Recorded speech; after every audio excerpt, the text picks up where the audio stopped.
नमस्कार, आप देख रहे हैं जी बिहार झारखंड में हूं आपके साथ अनुपमा झा। बुलेटिन की शुरुआत बड़ी खबर के साथ।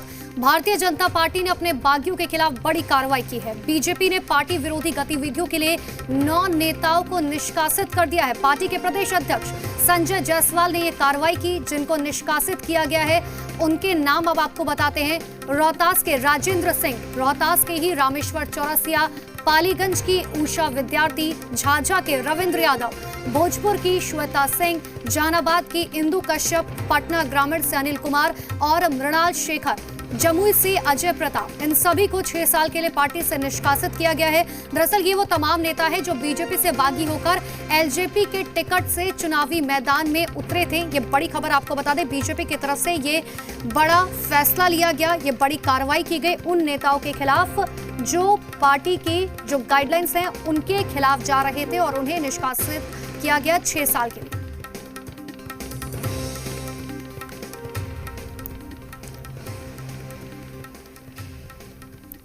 दूसरे चरण के लिए प्रत्याशियों के नामांकन का दौर जारी है। बेतिया से लेकर खगड़िया तक तमाम दिग्गजों ने आज पर्चा भरा। दूसरे चरण का मतदान 3 नवंबर को होना है। दूसरे चरण के लिए नामांकन का दौर जारी है। सोमवार को कई दिग्गजों ने पर्चा भरा। बेतिया विधानसभा सीट के लिए बीजेपी प्रत्याशी और पूर्व मंत्री रेणु देवी ने नॉमिनेशन फाइल किया। इससे पहले रेणु देवी ने कालीबाग मंदिर में पूजा अर्चना की और फिर शहर का भ्रमण करते हुए रमना मैदान पहुंची, जहां आयोजित चुनावी सभा में भाग लिया। इस सभा में बीजेपी प्रदेश अध्यक्ष भी पहुंचे। वहीं सारण जिले के 10 विधानसभा सीट पर दूसरे चरण में मतदान होना है और सोमवार को इस चरण के लिए कई प्रत्याशियों ने पर्चा भरा। सारण जिले के मांझी विधानसभा क्षेत्र से जेडीयू प्रत्याशी माधवी सिंह और महागठबंधन से सत्येंद्र यादव ने अपना नामांकन दाखिल किया। इस बार रोजगार, शिक्षा, स्वास्थ्य, बिहार के कृषि सुधार और सरकारी कार्यालयों, दफ्तरों, सरकार में पनप रहे भ्रष्टाचार प्रमुख मुद्दे होने जा रहे हैं। चुनाव को मैं एक अपने अहम भाग के रूप में ले रही हूं और मैं निश्चित तौर पर मांझी विधानसभा ऐतिहासिक मतों से जीतूंगी, ये मेरा विश्वास है। मधुबनी के 4 विधानसभा सीट पर दूसरे चरण में मतदान होना है, लिहाजा प्रत्याशी अपना पर्चा भरने में जुटे हैं। झंझारपुर सीट से बीजेपी प्रत्याशी नीतीश मिश्रा ने पर्चा भरा। इस दौरान बिहार के डिप्टी सीएम भी मौजूद रहे। खगड़िया जिले में भी सोमवार को नामांकन का दौर चलता रहा। खगड़िया सीट से जेडीयू प्रत्याशी पूनम यादव ने नॉमिनेशन फाइल किया। पूनम यादव 2005 से लगातार खगड़िया विधानसभा का प्रतिनिधित्व करती आई हैं और इस बार फिर जेडीयू की टिकट पर चुनाव मैदान में है। बता दें कि बाहुबली रणवीर यादव की पत्नी हैं पूनम देवी। हमने खगड़िया में विकास किया तो उस विकास के मुद्दे को लेकर हम जाएंगे और 5वीं बार भी जनता मालिक से उम्मीद है कि 5वीं बार सबसे ज़्यादा, यानी 5वीं बार में 5वां छोड़ दीजिए, उतना वोट से सबसे ज़्यादा मत से जीतेंगे। दूसरे चरण के लिए नामांकन की प्रक्रिया 9 अक्टूबर से ही शुरू हो गई है, लेकिन सोमवार को इसमें तेजी आई। कई जिलों में प्रत्याशियों ने नामांकन दाखिल किया। ब्यूरो रिपोर्ट, जी मीडिया। मैनार सीट से जेडीयू की तरफ से उमेश कुशवाहा ने पर्चा भरा। नामांकन के दौरान केंद्रीय गृह राज्य मंत्री और बीजेपी नेता नित्यानंद राय भी मौजूद रहे। साथ ही आरजेडी के दिवंगत नेता रघुवंश प्रसाद सिंह के बेटे सत्य प्रकाश सिंह भी इसी दौरान साथ रहे। नॉमिनेशन के बाद एनडीए की तरफ से चुनावी सभा का आयोजन हुआ। इस सभा को संबोधित करते हुए नित्यानंद राय ने विकास के नाम पर लोगों से समर्थन मांगा। नित्यानंद राय ने नीतीश सरकार के 15 साल के कामों का हिसाब किताब दिया।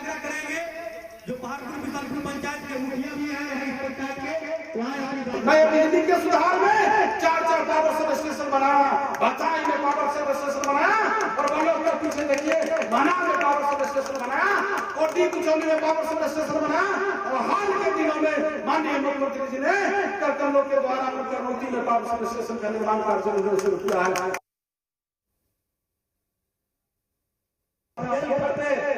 इसको हिम्मत है हिंदुस्तान से टकराने का, जो टकराएगा वह चकनाचूर होगा और नौकरी में मिल जाएगा।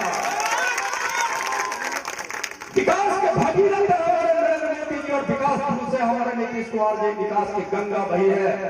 सवाल करने वाले लोगों से मैं पूछता हूं कि आपने क्या किया है? सड़क नहीं बनाए, बिजली नहीं दी, शिक्षा की व्यवस्था चौपट कर दी, विधि व्यवस्था को समाप्त कर दिया था। लुटेरे गुंडों के हाथ में सत्ता नीचे स्तर पर उनके द्वारा संचालित होने लगा था। नीतीश कुमार जी के मुख्यमंत्री बन रही, एनडीए की सरकार बन रही, बिहार विकास के पथ पर चल रहा है। बिहार में चुनावी रंग चढ़ने लगा है। प्रचार के दिग्गज मैदान में उतरने लगे हैं। नवादा के वारसलीगंज से बीजेपी के प्रत्याशी अरुणा देवी के लिए प्रचार करने सुशील कुमार मोदी पहुंचे। डिप्टी सीएम ने चुनावी सभा को संबोधित करते हुए एनडीए के समर्थन में वोट मांगा, अपील की कि वो एक बार फिर से नीतीश कुमार को सीएम बनाएं। इस दौरान बीजेपी के नेता सम्राट चौधरी भी उनके साथ नजर आए।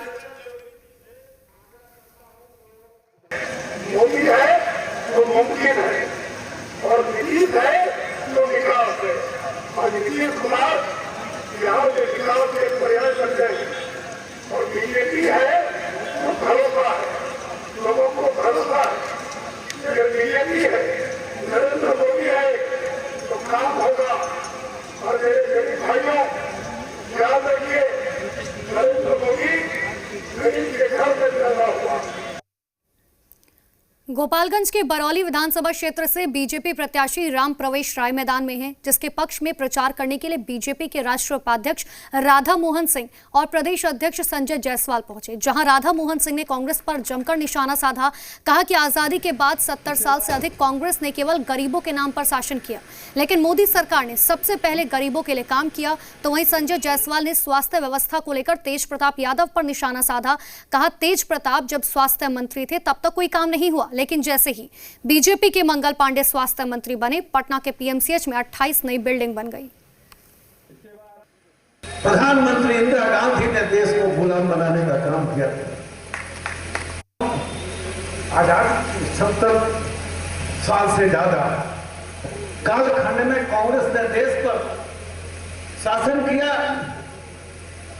गरीबों का नाम लिया। हम सुशील मोदी के समय अपना 800 करोड़ रुपया पास करेंगे, जाके कहने की अस्पताल का रुपया पास कर दे दो। जबले उनकर बाबू बउआ रहलन स्वास्थ्य मंत्री, एगो ईटा हम ना करवा सकी। और जे दिन मंगल पांडे स्वास्थ्य मंत्री बनल, 1 महीना के भीतर हमने सब काम शुरू करा देंगे। और जाके देखिए कि 28 को बिल्डिंग बनता, 28 को बिल्डिंग। जहानाबाद के मखदुमपुर विधानसभा चुनाव में कांटे की टक्कर होने वाली है। एक तरफ जहां एनडीए के प्रत्याशी के तौर पर पूर्व मुख्यमंत्री जीतन राम मांझी के दामाद देवेंद्र कुमार मांझी चुनाव लड़ रहे हैं, तो दूसरी तरफ आरजेडी ने भी यहां से महादलित समुदाय से आने वाले सतीश दास को मैदान में उतारा। आरजेडी ने यहां से अपने मौजूदा विधायक सूबेदार दास को टिकट काटकर सतीश दास को टिकट दिया। मखदुमपुर सीट पर आरजेडी का अच्छा खासा जनाधार है, जिसकी वजह से 2015 के चुनाव में आरजेडी के सूबेदार दास ने जीतन राम मांझी को 48,777 वोटों से हराया था। खास करके जब तक युवाओं का राजनीति में भागीदारी नहीं होगा, जैसे बिहार जैसे पिछड़े राज्यों में जहां पे तकरीबन 65% आबादी युवाओं का है, तो हमारी राष्ट्रीय जनता दल ने एक कोशिश किया है कि उनकी आबादी के अनुरूप युवाओं की भागीदारी हो। तेजस्वी जी स्वयं युवा हैं और पूरे बिहार में सीनियर और युवा को मिलाकर के एक टीम बन रहा है, जो बेहतर बिहार बनाने में आने वाला दिन में एक मील का पत्थर साबित होगा।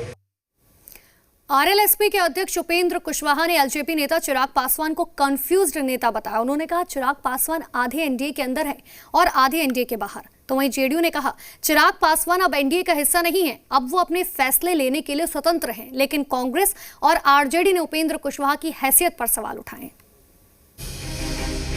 बिहार विधानसभा चुनाव में एनडीए से अलग होकर अपने दम पर चुनाव लड़ रहे एलजेपी के नेता चिराग पासवान को महागठबंधन से अलग होकर चुनावी मैदान में डटे डेमोक्रेटिक सेक्युलर फ्रंट यानी जीडीएसएफ के अगुआ और आरएलएसपी के अध्यक्ष उपेंद्र कुशवाहा ने कंफ्यूज करार दिया है।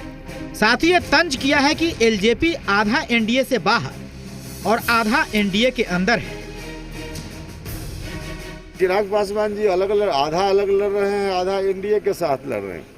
तो भारतीय जनता पार्टी के साथ आधा और जेडीयू के खिलाफ यह राजनीति तो हमको समझ में नहीं आ रही। उनको या तो पूरा उधर रहना चाहिए या पूरा बाहर होना चाहिए। अब आधी आधी वाली बात तो जनता के समझ में भी नहीं आ रही है, हम लोग के समझ में भी यह बात नहीं आ रही है। तो जहाँ कन्फ्यूजन इस तरह का है, खुद चिराग पासवान जी के मन में, फिर क्या लड़ पाएंगे। इधर उपेंद्र कुशवाहा के बयान पर जेडीयू ने स्पष्ट किया है कि चूंकि चिराग पासवान को नीतीश कुमार का नेतृत्व स्वीकार नहीं है, इसलिए वो अब एनडीए के हिस्सा नहीं है और अपने फैसले लेने के लिए स्वतंत्र है। भाजपा के शीर्ष नेतृत्व ने भी इस बात को स्पष्ट कर दिया है कि बिहार में एनडीए नीतीश कुमार जी के चेहरे पर उनके नेतृत्व में चुनाव लड़ने जा रहा है और जिन्हें भी नीतीश कुमार का नेतृत्व स्वीकार नहीं है वह एनडीए का हिस्सा नहीं होंगे। लोजपा अपने हिसाब से चुनाव लड़ रही है। अब इस मामले में किसी को भी न भ्रम में रहने की जरूरत है न भ्रम फैलाने की जरूरत है। हालांकि कांग्रेस ने चिराग पासवान के रवैये को बीजेपी के गेम प्लान से जोड़ा है। पार्टी नेता आनंद माधव ने कहा कि उपेंद्र कुशवाहा की अब कोई सियासी हैसियत नहीं बची है और चिराग पासवान किसके इशारे और मिशन पर काम कर रहे हैं ये सभी को पता है। खिसियानी बिल्ली खंभा नोचे, यही स्थिति कमोबेश मात्रा में कुशवाहा जी की है। अब वो न घर के रहे न घाट के, ये सबको पता है। लेकिन उन्होंने चिराग पासवान जी के बारे में ये बात सही कि वो एनडीए में है भी और एनडीए में नहीं भी है, क्योंकि ये जो है भारतीय जनता पार्टी की एक सोची समझी रणनीति है जिसके अंतर्गत चिराग पासवान जी अपने उम्मीदवार जेडीयू के खिलाफ में खड़ा कर रहे हैं। वहीं आरजेडी प्रवक्ता मृत्युंजय तिवारी ने कहा कि चिराग पासवान सही कर रहे हैं और जेडीयू और बीजेपी को 10 नवंबर को पता चल जाएगा। चिराग पासवान जी किसके साथ हैं किसके साथ नहीं है ये तो 10 नवंबर को पता चलेगा। चिराग पासवान जी का फैसला बिहार के हित में है।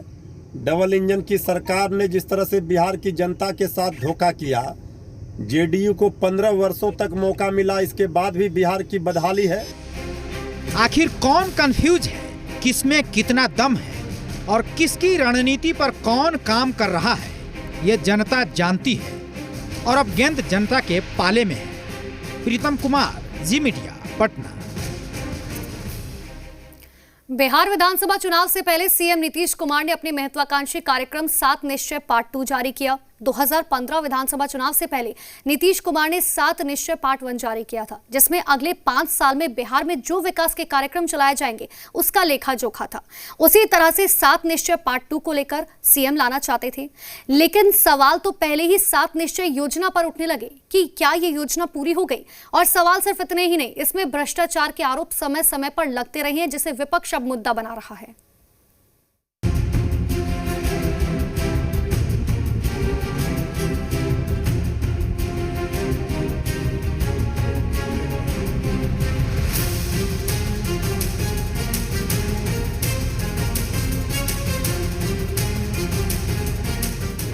निश्चय पार्ट 2 से करेंगे वैतरणी पार। जेडीयू ने जारी किया विजन डॉक्यूमेंट। विपक्ष ने पहले निश्चय का मांगा हिसाब। तो दंगल से पहले सीएम नीतीश ने 7 निश्चय पार्ट 2 का ऐलान कर दिया है। बाकायदा इसके लिए विजन डॉक्यूमेंट जारी किया है, जिसमें नीतीश ने अपना निश्चय बताया है। मसलन युवा शक्ति, बिहार की प्रगति, सशक्त महिला, सक्षम महिला, हर खेत को पानी, स्वच्छ गांव, समृद्ध गांव, स्वच्छ शहर, विकसित शहर, सुलभ संपर्कता, सबको अतिरिक्त स्वास्थ्य सुविधा। लेकिन 7 निश्चय पार्ट 2 शुरू हो उससे पहले 7 निश्चय पार्ट 1 का हिसाब किताब मांगा जा रहा है। 7 निश्चय पार्ट 2 का पोस्टर लगाने से अब जेडीयू को, आदरणीय मुख्यमंत्री नीतीश कुमार जी को कोई फायदा होने वाला नहीं है। पहले जो 7 निश्चय पार्ट 1 थे उसका हिसाब जनता मांग रही है। कौन ऐसा कहता है कि पहला ठीक नहीं हुआ? लोगों को ये जरूर कहना चाहिए कि कांग्रेस और आरजेडी ने इस देश में 58 वर्ष शासन किए, उसके बाद नीतीश कुमार जी को जनता का आशीर्वाद मिला। जेडीयू दावा कर रही है कि 7 निश्चय पार्ट 1 कामयाब है, लेकिन उनके दावे पर तो बिहार की जनता ही सवाल उठा रही है। यकीन ना हो तो देख लीजिए, जाकर के देख लीजिए। मेरे गांव में कोई नल जल नहीं, सिर्फ पैसा निकासी कर लिया गया है। हम लोग का नल जल के काम हुआ है, कभी भी पानी गिरा है जाके चेक किया जाए, के चेक करे। नल का पानी पहुंच रहा है? ना, नल का पानी नहीं पहुंचा है। नल का पानी गांव में नहीं पहुंचा है? कौन सा गांव है? उसी दवा कल बिगा। घर में, आपके घर में पीने का पानी, नल का पानी पहुंचा है? नहीं पहुँचा। आपके घर में नल का पानी पहुंचा है? नल का पानी नहीं पहुँचा है। तो सरकार कह रही है कि नल का पानी हर घर में पहुंचा दिया। घर घर में कहीं पहुँचा है, कहीं नहीं पहुँचा है। पर एनडीए को जनता के इन सवालों से फर्क कहां पड़ता है? उन्हें तो यकीन है कि 7 निश्चय पार्ट 2 के ऐलान से सत्ता की कुर्सी थोड़ी और नजदीक हो जाएगी। 7 निश्चय पार्ट 2 बिहार के समृद्धि का नया संदेश लेकर आया है। 7 निश्चय पार्ट 1 की तरह ही बिहार को समृद्ध और सशक्त बनाने की यह योजना है। माननीय नीतीश कुमार जी के द्वारा जब भी चुनाव होता है तो बहुत सारे चुनावी जुमले पढ़े जाते हैं और उसी का एक अपने आप में प्रमाण है इस बार का 7 निश्चय। तो चलिए जनता को तय करने देते हैं कि 7 निश्चय के पार्ट 1 से खुश होकर पार्ट 2 का स्वागत करेगी या फिर पार्ट 1 की खामियों को देखकर जवाब देगी। दिल्ली से नेहा के साथ धीरज ठाकुर, जी मीडिया, पटना। यहाँ एक छोटे से ब्रेक का, फौरन लौट रहे हैं।